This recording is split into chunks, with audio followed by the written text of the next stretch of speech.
పేదవారికి కార్పొరేట్ వైద్యాన్ని ఉచితంగా అందించాలన్న సమున్నత ఆశయంతో తొలి సీఎం కేసీఆర్ నిర్మించిన సనత్ నగర్ టిమ్స్ ఆసుపత్రి ప్రజలకు అందుబాటులోకి రావడం హర్షణీయమని బీఆర్ఎస్ వర్కింగ్ ప్రెసిడెంట్ కేటీఆర్ అన్నారు.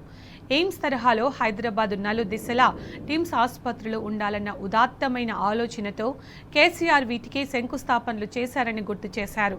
బీఆర్ఎస్ హయాంలోనే శరవేగంగా నిర్మాణ పనులను చేపట్టామని, ఒక్క సనత్ నగర్ టిమ్స్ ఆసుపత్రిని 1000 పడకలుగా మార్చామని చెప్పారు.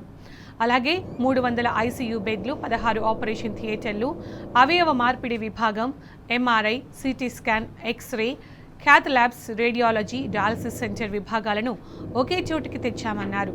హైదరాబాద్ వాసులకే కాకుండా జిల్లాల నుంచి ప్రాణాపాయ స్థితిలో రాజధానికి వచ్చే రోగులకు సనత్ నగర్ టిమ్స్ ఒక సంజీవినిగా సేవలందించనుందని వెల్లడించారు.